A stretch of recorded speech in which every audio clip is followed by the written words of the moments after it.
क्या वो माटी 14 सांसद नहीं पैदा कर सकती है? क्या वो माटी 81 विधायक नहीं पैदा कर सकती है? इस सवाल पर आपको सोचना होगा मेरे साथियों।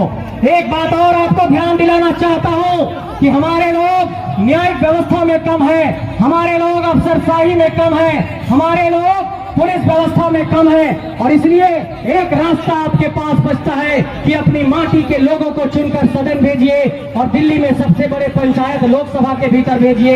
यहाँ पर 81 विधायक अपने माटी से चुनिए, तभी 6 राज्यसभा के सांसद भी अपनी माटी से हो पाएंगे। और जब तक ये नहीं होगा, ये झारखंडियों का हक अधिकार लूटा जाता रहेगा। मेरे साथियों, इस बात पर आपको ध्यान देना है। मेरी माँ बहन लोग आप लोगों से भी ये कहना चाहते हैं कि बेटियों को पढ़ाइए। और एक बात कहा था, यहाँ के बहुत बड़े एक शख्सियत हुए हमारे इलाके में, टिकलाल महतो ने कहा था कि जब भी अपने भीतर विचार करने की जरूरत होगी तो जब वोट देने की बारी आए और जब बेटी देने की बारी आए तो उस पर चिंतन करिएगा। इसलिए मैं ये कहना चाहता हूँ कि वैसे लोग काटी सिलवे वालों तैयार है, आज संकल्प लेना है बदलाव का।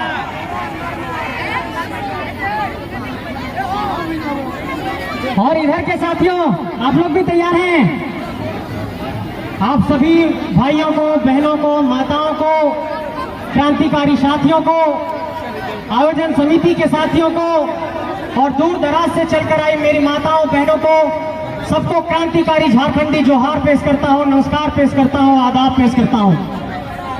माँ लोग, चाची लोग, समझ रहे हैं आज क्यों आए यहाँ पर?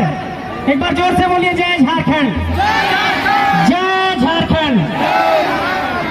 साथियों, टाटी सिलवे के ईपीएफ के मैदान में आज इस बात की गवाही दे दी है कि झारखंड एक परिवर्तन के लिए तैयार हो चुका है और अब इस आग को बुझाने की कुव्वत किसी में नहीं है।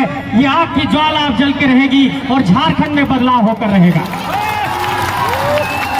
लेकिन इस जनसैलाब से आज ये कहना चाहता हूं और इस जनसैलाब को आज ये संदेश देना चाहता हूं और ये बताना चाहता हूं कि पिछले 2 दशक के दौर में, पिछले 23 सालों में इस झारखंड के भीतर जिस तरीके से झारखंडियों को, यहाँ के आदिवासियों को, यहाँ के मूलवासियों को, यहाँ के दलितों को, यहाँ के अकलियतों को, यहाँ के पिछड़ों को जिस तरीके से ठगा गया है, ये ठगने का अध्याय बंद होगा और 2024 में इतिहास के पन्नों में एक नया अध्याय लिखा जाएगा। इसका संकल्प आज सबको लेना है। मेरे साथियों, मैं ये कहना चाहता हूँ कि झारखंड की तमाम सरकारों पर हमला तो हम लोग बोलते ही हैं, हम लोग लगातार यहाँ की राजनीतिक सत्ता पर भी हमला तो बोलते हैं, लेकिन मंच के चारों ओर मौजूद यहाँ के जनसैलाब को आज एक संदेश देना चाहता हूँ कि किस तरीके से हमारे झारखंड की माटी को ठगा जा रहा है और किस तरीके से बड़े कॉरपोरेट लोग मिलकर के ठग रहे हैं। मेरे साथियों, कई वक्ता झारखंड के बारे में बोलेंगे, लेकिन आज मैं एक बहुत महत्वपूर्ण पहलू पर आपका ध्यान केंद्रित कराना चाहता हूं। आप लोगों ने देखा होगा कि कुछ दिनों पहले देश की राजधानी दिल्ली में एक बहुत बड़ा सम्मेलन हुआ। वहां पर कई सारे राष्ट्राध्यक्ष आए और हमारे माननीय प्रधानमंत्री मोदी जी ने उनसे बैठक की। उस बैठक में एक विषय पर चर्चा हुई थी मेरे साथियों। उस G20 के बैठक में एक बात पर यह चर्चा हुई थी कि जो भी विकासशील देश है और विकसित देश है वो कोयले का उत्सर्जन कम करेंगे ताकि दुनिया में कार्बन का उत्सर्जन कम किया जा सके। लेकिन मैं ये राजनीतिक सत्ता से और दिल्ली की सरकार से ये पूछना चाहता हूं कि जब वैश्विक मंच पर हमारे प्रधानमंत्री जाकर ये कहते हैं कि हम कार्बन का उत्सर्जन कम करना चाहते हैं, कोयले का उत्पादन कम करना चाहते हैं, तो यहाँ पर 41 कोल ब्लॉक पाउंड टन जो देश में किया गया, जो बड़का गांव में किया गया, जो गोदलपुरा में किया गया, वो क्यों करते हैं? मुझे ये बताइए।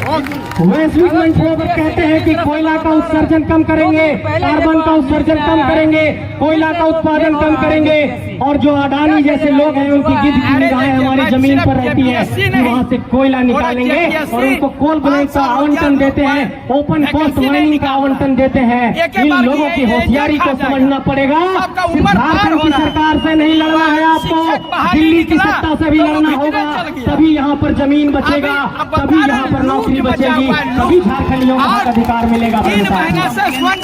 लेकिन ऐसा नहीं है। लोग कहते हैं कोई टीम है, कोई बीती है। इसी मंच से ये ऐलान करना चाहता हूँ कि यहाँ पर जो अभी सत्ता में लोग बैठे हुए हैं, उस पार्टी को विनोद बाबू ने ही बनाया था और विनोद बाबू ने कहा था कि पढ़ो और लड़ो। हम लोग पढ़ते पढ़ते लड़ने के लिए आज ईपीएफ के मैदान तक पहुँच चुके हैं और इस राजनीतिक सत्ता को संदेश देना चाहते हैं, ताकि रोड की सरकार को संदेश देना चाहते हैं, गुरुओं के सचिवालय को ये संदेश देना चाहते हैं कि झारखंड की राजधानी रांची इस बात के लिए उलगुलान कर रही है कि हमें स्थानीय नीति चाहिए, हमें नियोजन नीति चाहिए, झारखंड की नौकरी में झारखंडियों को प्राथमिकता चाहिए, नहीं तो ये आंदोलन की आग नहीं दबेगी।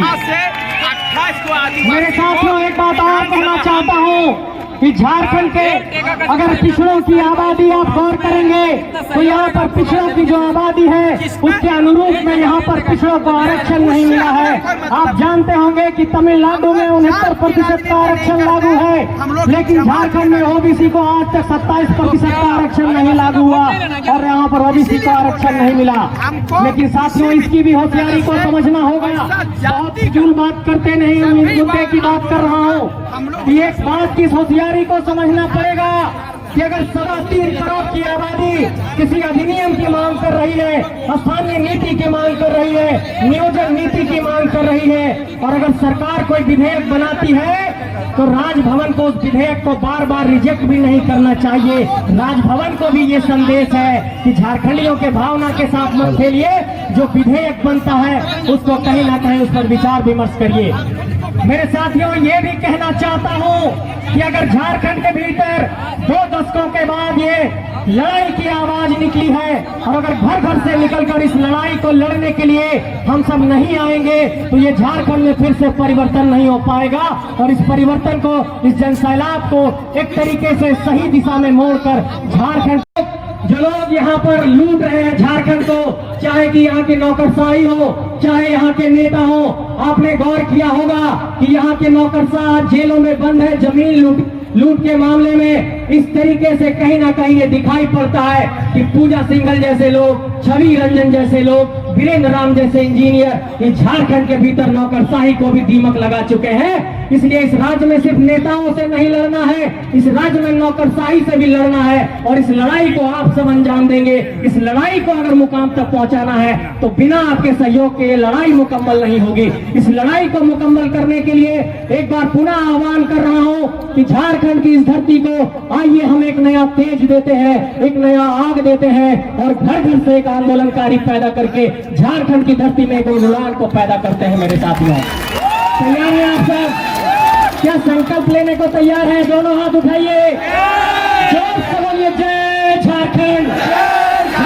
नौजवान साथियों, आप सब तैयार हैं? मेरे साथियों, मैं ये कहना चाहता हूँ कि अगर इस धरती के भीतर अगर उलगुलान की जब भी बात आएगी और जो लोग भी ये कहते हैं कि ये नौजवान लोग राजनीति करने आ गए हैं, उनसे सीना ठोक कर कहिए कि हाँ, राजनीति करने आए हैं क्योंकि तुमने हमारे माटी को छला है। अब ये छलने की परिपाटी बंद करेंगे और पहली पंक्ति में आकर आपको चुनौती देंगे।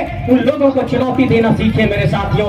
और जब तक ऐसे लोगों से हाथ मिलाकर बात नहीं करेंगे, ये लोग इस माटी को लूटते रहेंगे। इसलिए जमीन बचाने की बात हो, नौकरी बचाने की बात हो, स्थानीय नीति बनाने की बात हो, नियोजन नीति बनाने की बात हो, झारखंड के 3rd और 4th ग्रेड के नौकरी में प्राथमिकता की बात हो, ये झारखंडियों के हक अधिकार की बात है। और तब तक मैं ये कहना चाहता हूँ आप लोगों से कि लोग ये कहते हैं कि ये झारखंडी लोग नफरत फैला रहे हैं, लेकिन चारों बगल देखिए तिरंगा भी लगा हुआ है। इसका मतलब कि इस सार्वभौम संप्रभु सत्ता का जो प्रतीक हमारा तिरंगा है, इससे मोहब्बत तो है ही, लेकिन ये जो हरा गमछा हर माथे पर लगा है और छाती पर है, उस हरे रंग से भी उतना ही प्रेम है। इसलिए झारखंड से भी उतना ही मोहब्बत है जितना इस तिरंगे से मोहब्बत है। इस यहाँ पर हुंडरू फॉल हो, चाहे जोन्हा फॉल हो, चाहे यहाँ पर सीता फॉल हो, ये यहाँ पर जो झरने हैं, ये इस बात के लिए हम लोगों को उत्तेजित कर रहे हैं कि आप लोग भी बहना सीखिए और झारखंड की गलियों गलियों में जाकर इस आंदोलन की आवाज को तेज करिए। इन नदियों की तरह आपको बहना होगा, इन पेड़ों की तरह आपको हवा का प्यार करना होगा, रुख, और इन नदियों के प्रेरणा के बल पर आप लोगों को झारखंड को एक नए दिशा में ले जाने का संकल्प लेना होगा। मेरे साथियों, आज बहुत सारे वक्ता आए हैं, लेकिन ये बात बहुत खुशकिस्मती की है और उन लोगों को भी जवाब देने की आज बारी आ गई कि जो लोग कहते हैं कि ये आंदोलन सिर्फ धनबाद बोकारो तक है, उन लोगों तक, मीडिया वाले साथियों, आप लोगों तक ये कहना चाहता हूँ कि एक बार दिखा दीजिए कैमरा घुमा करके और कह दीजिए उन लोगों से कि जनसैलाब ने इस बात की गवाही दे दी है कि कोई पैसे से आई भीड़ नहीं है, ये भीड़ आंदोलन के लिए उद्वेलित है। माँ बहन लोग, कोई पैसा दिया आने के लिए, कोई डीजल दिया, कोई गाड़ी दिया? मीडिया के साथियों एक बार देख लीजिए, ये जनसैलाब झारखंड को बचाने के लिए निकली है और इस जनसैलाब की आग को अब कोई रोक नहीं पाएगा। ये झारखंड अब एक नए उलगुलान को तैयार है। चलिए उलगुलान को आप सब साथ दीजिए। आप सबको बहुत बहुत आभार, बहुत बहुत शुक्रिया। आप लोगों ने बहुत ध्यानपूर्वक और धैर्यपूर्वक सुना। एक बार जोर से बोलिए जय झारखंड, जय झारखंड। बहुत बहुत धन्यवाद।